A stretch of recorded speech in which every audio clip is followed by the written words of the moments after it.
يا صباح الخير والحلويات وكل حاجه حلوه في الدنيا. النهارده فيديو جديد. عايزه اقول لكم ان انتوا بجد بجد وحشتوني من الفيديو اللي فات، وحشني كومنتاتكم وكلامكم الحلو على الفيديوهات بتاعتي.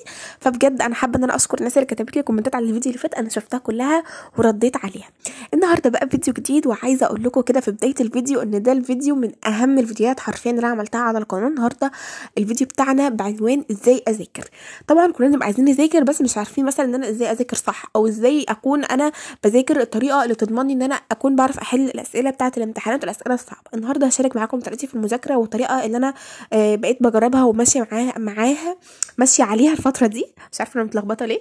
المهم كده في بدايه الفيديو، لو انت اول مره تشوفيني انزلي اشتركي دلوقتي من كلمه اشتراك اللي تحت الفيديو، عشان عاوزين نوصل 10000 في اسرع وقت. احنا خلاص قربنا، فعايزين بقى نوصل 10000. عايزاكم كده تشجعوني ان احنا نوصل ان شاء الله 10000. حطي لايك للفيديو ده وانت بتتفرجي دلوقتي، اللايك مش هيخسرك حاجه، بس هو هيحس ان الفيديو عجبكم. طبعا الكومنتات بتاعتكم الحلوه اللي بتبقى على كل الفيديوهات. وبس كده مش هطول عليكم، يلا بينا نبدا على طول. بصوا بقى، الفيديو ده انا عاملاه فيديو كده عملي معاكم، انا سايبه الكاميرا مفتوحه بس وانا بذاكر، وهقول لكم بقى انا ازاي بالظبط ان انا بذاكر وبعمل ايه. اول حاجه طبعا بجهز الحاجات بتاعتي، وكوبايه الشاي دي اهم حاجه. انتوا عارفين ان انا عندي الشاي ده اهم حاجه في المذاكره. فانا بجهز كده كل حاجتي جنبي وبقعد اذاكر في الاوضه. بصراحه انا الفتره دي بقيت بذاكر في الاوضه على الترابيزه، ما بذاكرش على المكتب ولا اي حاجه، لان انتوا عارفين الجو ايه، برد بصراحه. فانا على طول قاعده في الاوضه بذاكر، مش بطلع منها يعني. فانا هنا بجهز كل حاجتي جنبي بحيث ان انا ما اطلعش واطلع. لما انا بصراحه يعني عن نفسي بكلمكم عن نفسي، ان انا لما بطلع بقعد ان انا اتكلم بقى معاهم في البيت وكده، وبنسى اصلا انا كنت قاعده بذاكر. فعشان كده بقفل على باب الاوضه واحط حاجتي كلها جنبي، بحيث ان انا اخلص مذاكرتي بعد كده اطلع من اللي انا عايزاه. بس انا بيبقى قدامي وقت معين عايزه اخلص فيه المذاكره، اطلع بعد كده اعمل اللي انا اللي انا عايزاه. فانت بتجيبي كل حاجتك جنبك وانت بتذاكري. طبعا انت عايزه دلوقتي تلمي منهج، عايزه تراجعي، عايزه تذاكري عامه، اليوتيوب هيساعدك. خلي اليوتيوب ده عامل مساعد ليكي جنب الدروس. لو انت يعني بتاخدي دروس، فخلي اليوتيوب عامل مساعد. انا دايما بنصحكم بقول لكم في كل الفيديوهات، لازم اليوتيوب بجد بجد، اليوتيوب يعني المفروض ان احنا نستغله صح، لان هو فيه فيديوهات كتير قوي حلوه. انت ممكن تشوفي فيديوهات حل اسئله، يعني غير الشرح وغير المراجعه والكلام ده كله، فيديوهات حل اسئله وتشوفي انت بتحلي صح ولا لا. فعايزين نستغل الموضوع ده والنقطه دي، يعني بما ان احنا عندنا نت وعندنا واي فاي وعندنا الحاجات دي كلها، نستغلها صح بقى. فانت تكتبي الدرس اللي انت عايزه تراجعيه او الماده اللي انت عايزه تلميها، وهيطلع لك فيديوهات كتير جدا جدا جدا. تشوفي اكتر مدرس انت فاهمه منه. طبعا تجيبي فيديوهات حديثه، ما تجيبيش فيديوهات قديمه، لان طبعا النظام بيتغير والاسئله بتتغير والكلام ده. وبعدين هتشغلي الفيديو، هيكون جنبك الكشكول اللي انت هتبداي ان انت تشرحي لنفسك فيه والفيديو شغال. هيكون جنبك كشكول بتشرحي لنفسك فيه، هيكون جنبك كشكول تاني ده انت عامله للماده دي بتلخصي فيها الحاجه بتاعتك. طبعا احنا يعني بالنسبه للناس اللي امتحاناتها خلاص الاسبوع الجاي، فما فيش وقت ان احنا نقعد نلخص والكلام ده كله. انت بس على مجرد انت هتفهمي الشرح وهتحلي بس. عامه كطريقه مذاكره عامه، انا بالنسبه لي بحب ان انا اقعد الخص واطلع كده، يعني اعمل زي خريطه ذهنيه للماده، بحيث ان انا لما اجي اراجع منها. فاهمين قصدي؟ اللي يريحك واعمليه. طبعا انا لما بذاكر عامه بذاكر بالورقه وبالقلم كده، لازم يكون جنبي دفتر كبير واقلام كتير، بحيث ان انا اشرح لنفسي وكأن دي سبوره وكأن انا مدرس مثلا وبشرح لنفسي وافهم حد قدامي. دي افضل طريقه. طبعا الطريقه ديت مش بتضيع وقت، بالعكس دي بتثبت المعلومه. يعني مثلا انت لما تيجي تذاكري، مش بس ان انت هتذاكري ان انت تكوني سمعتي الشرح بس، او ان انت تذاكري ان انت تقراي الكلام المكتوب في الكتاب، لا، انت بتسمعي وبتقراي من الكتاب وكمان بتكتبي بايدك. فانت بتشغلي كذا يعني الحواس بتاعتك كلها يعتبر. فالطريقه دي هتحسي ان انت المعلومه ثبتت في دماغك، وغير كده كمان الحل هيثبت لك المعلومه اكتر واكتر. فانت لو عملتي كل الحاجات دي صدقيني بجد بجد هتطلعي نتيجه كويسه في الاخر من الماده، وهتحسي ان انت ضمنتيها. طبعا مفيش حاجه مضمونه 100%، بس احنا بنحاول نعمل اللي علينا عشان احنا نبقى ضامنين الماده على قد ما نقدر. انا بالنسبه لي لما بشغل الفيديو كده بكون سامعه، وفي نفس الوقت انا بكتب وبشرح لنفسي وكأن انا زي ما قلت عاوزه اكلمكم دلوقتي بقى على حاجه مهمه جدا، وهي اهميه التلخيص. انا دلوقتي لخصت، انا استفدت ايه من التلخيص. انا مش كل مره هاجي اراجع او هاجي هذاكر من الفيديوهات، يعني هضيع وقتي بقى ان انا اشوف الفيديو ما انا شفته مره. مش كل ما اجي اراجع هشوف فيديوهات بقى 3 و4 و5 ساعات، لا، انا بكتب المختصر المفيد من الفيديو، اللي استفدت ايه من الفيديو، طلعت بكذا معلومه، طلعت بملاحظات، طلعت بحاجات مهمه هحددها يا اما في كتاب يا اما في حاجه خارجيه، يعني زي مذكره او زي كشكول انا عاملاه للماده دي، بكتب فيه الملاحظات والحاجات المهمه وبلخص كده وبعمل النقط المهمه اللي انا طلعت منها من الفيديو ده. عشان مش كل مره هاجي هذاكر من الفيديو ده طبيعي، يعني انا بعد كده هبقى مستعجله عايزه اراجع ليله الامتحان كلام من ده، فهراجع بقى من الملخصات والورق اللي انا عاملاه وبعد كده احل على طول. تمام، دي حاجه. تاني حاجه، اهميه الملخصات ان انت اول حاجه بتسهلي على نفسك، يعني ما تحسيش ان الموضوع كبير. انت بتكوني لما الدرس كله انت كده كده مذاكراه وسمعتي الشرح وحليتي وعملتي كل حاجه، انت فاكره المنهج وفاكره الكلام، لما تيجي تراجعي بعد كده تراجعي مجرد ان انت النقط دي هتفكرك بالدرس كان بيتكلم عن ايه، تبقى نقط بسيطه جدا هتفكرك بكل حاجه. بعد ما تخلصي تروحي تحلي، طب انا لقيت نفسي وانا بحل ان انا في حاجات واقفه معايا او حاجات انا نسيتها، لا ده بقى ساعتها ان انا هرجع تاني للكتاب واذاكر بقى ايه الجزء ده عشان ما احسش ان انا ايه موقعه حاجه. لا طالما الاسئله، عايزه اقول لكم ان الاسئله بتبين انت في مذاكره ولا لا، هي الاسئله بتبين. فانت لو انت بتذاكري وتروحي تحلي تلاقي حاجات انت بتحليها غلط، يبقى انت ما اكدتيش على نفسك كويس في الحته دي، فترجعي تاني تعيدي عليها. ده ما فيش مشكله، كلنا كده. انا نفسي لما باجي مثلا احلي والاقي الجزء ده انا مش عارفه احل فيه، يبقى انا ما اكدتش عليه كويس في المذاكره او ما اتكتش شويه في المذاكره، فبرجع تاني اذاكره وبعد كده اروح ايه احل الاسئله. ده عادي خالص يعني، بتحصل معانا كلنا. ما تقوليش مثلا انا بذاكر على الفاضي والكلام ده، لا لا، كلنا كده. فعايزه اقول لكم الملخصات مهمه جدا جدا جدا. انا عامله فيديو ازاي انا بلخص دروسي، هسيب لكم اللينك بتاع الفيديو ده في صندوق الوصف. عايزاكم كل فيديو انا بنزله بسيب لكم لينكات فيديوهات حلوه قوي، فخليكم متابعين صندوق الوصف وتبصوا على الفيديوهات اللي انا بسيبها لكم، لان بتكون فيديوهات بجد حلوه. وانا مثلا يعني بكون عاملاها وانتوا بتكتبوا لي عليها في الكومنتات ان انتوا عايزين فيديوهات من دي تاني، فانا كده كده بكون عاملاها وبسيب لكم اللينكات ايه في صندوق الوصف في اول كومنت مسابقه. عايزه اقول لكم على حاجه بقى، لو انت حاسه ان انت دلوقتي محبطه وملكيش نفس ان انت تذاكري، كل ما تحسي بالاحساس ده افتحي فيديو روتين، افتحي فيديو روتين بجد. فيديوهات روتينات المذاكره، وان مثلا حد بيقضي يومه معاكي وكده. انا عامله فيديوهات روتينات كتير قوي موجوده على القناه، ادخلي على القناه هتلاقي فيديوهات كتير قوي، روتينات مذاكره، روتين في الدروس. بصوا عامله فيديوهات كتير قوي حلوه من دي، فالفيديوهات دي بتشجع. انا عن نفسي لما بكون كسلانه او مش قادره ان انا اذاكر، بفتح فيديو بس روتين كده مذاكره، بتشجع جدا. بقوم قايمه بقى وعامله شاي وقاعده وفاتحه الشباك بتاع الاوضه وبقعد اذاكر. بصوا يعني كل ما تحسي، اصلا احنا يا بني ادمين اكيد مثلا مش طول الوقت هنكون متشجعين وطول الوقت هيكون عندنا شغف للمذاكره والكلام ده، لا اكيد هنزهق، هنمل، هنحبط، الكلام ده كله. فانت بس كل اللي عليكي انت تشجعي نفسك، كل ما تقعي تقومي نفسك، لان محدش هيقومك غيرك انت اللي عندك حلم وانت اللي بتسعي عشان تحققيه. فتحاولي بكل الطرق ان انت تشجعي نفسك. الفيديوهات بقى اللي على اليوتيوب اللي هي الروتينات والحاجات دي بجد هتشجعكم كتير قوي، وهتساعدكم ان انتوا يعني مثلا كل ما تحسوا ان انتوا مخنوقين ومش قادرين ان انتوا تذاكروا، الفيديوهات دي هتساعدكم كتير قوي. انا اصلا يعني انا دلوقتي بتفرج معاكم كده على الفيديو، انا اتشجعت دلوقتي ان اقوم اذاكر. الفيديوهات الروتينات دي بجد بجد حلوه قوي كده. انا كلمتكم في نقطه الشغف، اللي ازاي تعملي ايه لما يكونش ليكي نفس للمذاكره، وكمان كلمتكم في ان انت ازاي تذاكري اصلا وتشغلي كل الحواس بتاعتك. عايزه اكلمكم دلوقتي بقى في حاجه تانية، وهي طريقه المذاكره ذات نفسها. انا ذاكر ازاي؟ بصوا يا جماعه، في ناس لما بتيجي تذاكر دماغها بتفصل، وده طبيعي، ان مثلا اكيد هتحسي انت خلاص دماغك وقفت مش قادره تستوعبي معلومات اكتر من كده. ففي ناس الموضوع ده بيحصل معاها بدري، في ناس ممكن يحصل مثلا بعد نص ساعه، في ناس بعد ساعه، وهكذا. فانت احسن حاجه تعمليها ان انت تذاكري نص ساعه وتاخدي 5 دقائق بريك، او 25 دقيقه مذاكره و5 دقائق بريك. الطريقه ديت هتقولي طب هي فرقه ال5 دقائق بريك دي انا هتفرق معايا؟ هتفرق معاكي، ان انت هتحاولي ان انت تفصلي دماغك عن المذاكره. لان بص، اول حاجه عينك هتوجعك، دي حاجه اساسيه. انا نفسي عيني بتوجعني من كتر التركيز في الكتاب وكده. فانت لازم تفصلي دماغك كده، تقومي تعملي حاجه، يعني اي حاجه قومي اعمليها في ال5 دقايق دي. المهم ان انت ما تفضليش قاعده على الكتاب مده طويله، عشان اول حاجه انت ما تتعبيش ظهرك هيتعب وعينك والكلام ده كله. تاني حاجه عشان انت ما تزهقيش وتحسي ان انت حياتك كلها مذاكره، وده طبعا هياثر على نفسيتك، وهيجي وقت وهتحسي ان انت اتخنقتي ومش عايزه تذاكري. فاحسن حاجه تعمليها ان انت تذاكري وتاخدي بريك في النص، تذاكري جزء وتاخدي بريك. مثلا 25 دقيقه دي تقولي انا هذاكر فيهم صفحتين مثلا، يعني قولي الصفحتين دول انا هذاكرهم في نص ساعه دي. طبعا خلصتي ما لحقتيش تخلصي مش مشكله، مش هيحصل حاجه، بس انا قصدي تحطي تارجت لنفسك في النص ساعه دي، وتفضلي طول اليوم كده تذاكري نص ساعه وبريك، نص ساعه وبريك، نص ساعه وبريك، لحد ما تخلصي المذاكره اللي عندك كلها. تمام. عايزه اقول لكم ان الطريقه ديت نجحت مع ناس كتير قوي، وفي ناس كتير قوي بتعملها.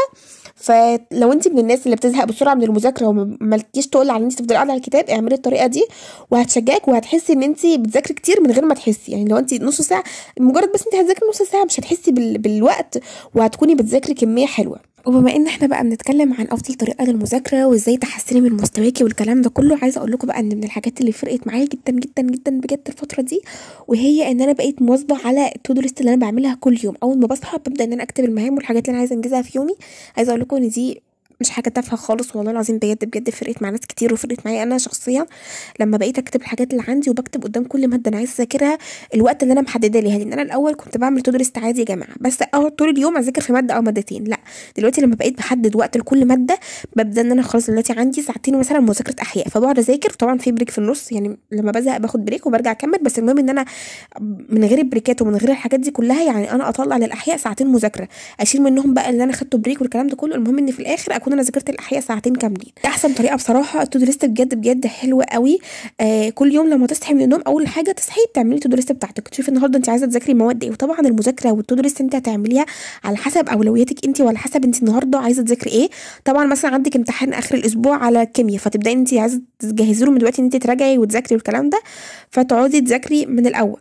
عندك مثلا تسميع في الدرس على كذا، فتبداي انت تعملي التو ليست بتاعتك على اولوياتك، وتبداي باصعب حاجه واكتر حاجه هتاخد منك وقت. بلاش تقولي انا هبدا باسهل حاجه عشان اتشجع، لا ابداي باصعب حاجه، لان هتيجي في الاخر على اهم حاجه بقى دي وتسيبيها وتقولي انا هنام مش قادره اكمل بصراحه يعني. فابداي باهم حاجه واصعب حاجه تبداي بيها يومك في الاول عشان تاخد كل طاقتك، والحاجات السهله بقى ممكن تخلصيها عادي يعني، فاهمين؟ طالما هي حاجه سهله او مش مهمه او ينفع ان هي تتاجل لبكره، اللي هي مثلا مش واقفه عليها، لكن ابداي بالحاجات الضروريه، فاهمين قصدي؟ عشان ما تجيش على الحاجه المهمه وتقولي خلاص انا هخليها لبكره، فاهمين؟ فدي بصراحه من الحاجات بجد اللي ساعدتني كتير قوي ان انا انظم وقتي ومش بتضيع لي وقت يعني، فاهمين؟ التو دو ليست دي بحس ان هي بتنظم لي في وقتي. كمان كان في بنوته دخلت بعتت لي على صفحتي على الفيسبوك، دخلت قالت لي انا عايزه حل ان انا انظم وقتي، انا يومي بيضيع، انا وقتي كله بيضيع، مش عارفه اعمل ايه. بص، اهم حاجه اللي انا هفضل اقول لكم عليها دايما، وهي ان انت تصحي بدري، ابداي يومك من بدري. وخلي مذاكرتك تكون الصبح بدري، بلاش ان انت تذاكري بالليل.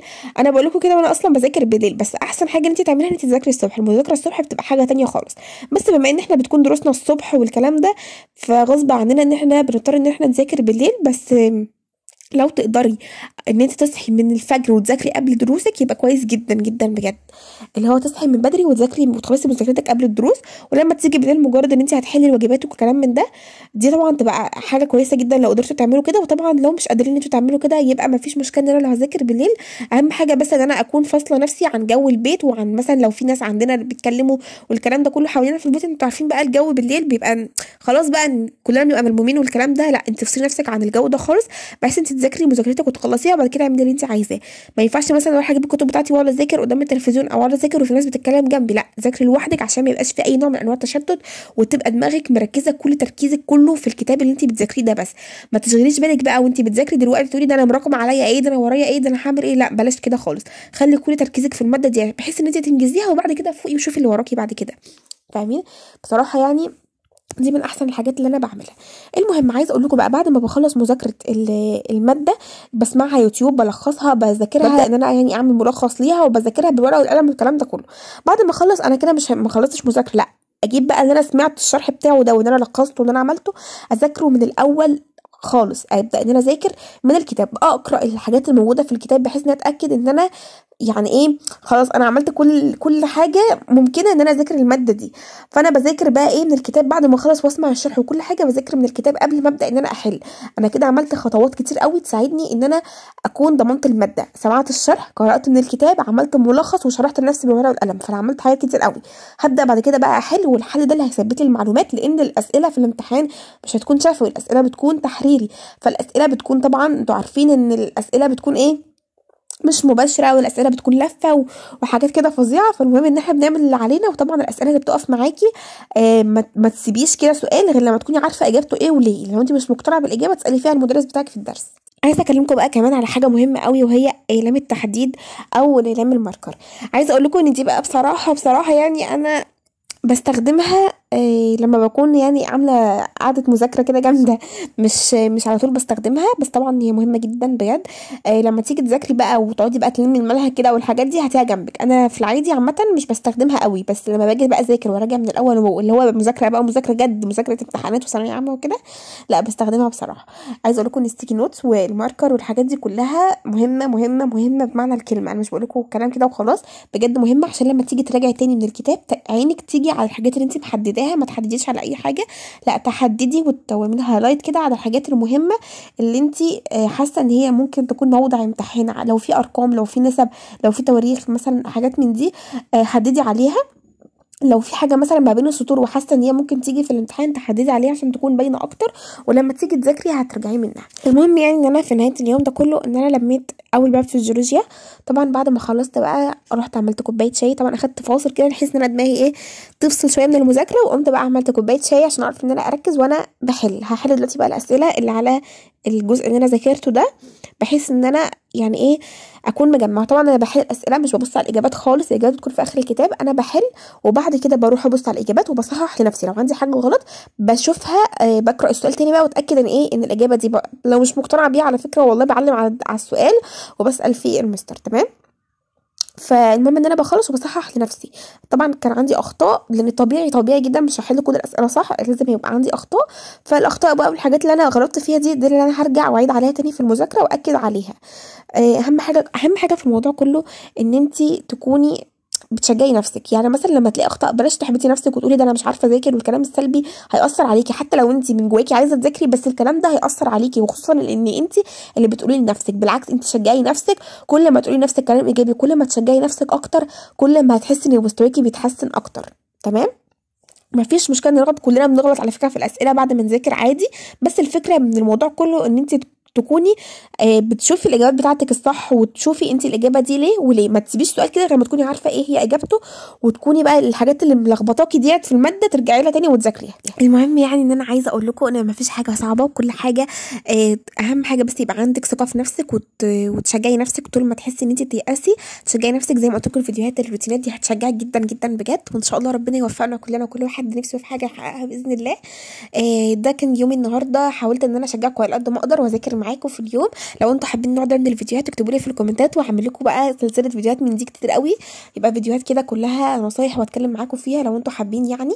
ده كان يومي النهارده، اتمنى يا رب الفيديو يكون عجبكم. لو عجبك الفيديو ما تنسينيش بقى اهم حاجه باللايك والاشتراك علشان نوصل 10000 في اسرع وقت، ولايكات كتير بقى قوي للفيديو ده. وعايزه اشوف الكومنتات بتاعتكم وكلامكم الحلو على الفيديو، هستنى اشوف كومنتاتكم عشان تشجعوني زي ما انا حاولت على قد ما اقدر والله العظيم ان انا اشجعكم. انا بحب كلامكم عشان بيشجعني جدا، بس مش اكتر من كده. وعايزه اشوف بقى هتوصلوا الفيديو ده لكام لايك عشان احس كده ان الفيديو عجبكم. بس كده، اشوفكم الفيديو الجاي، مع السلامه.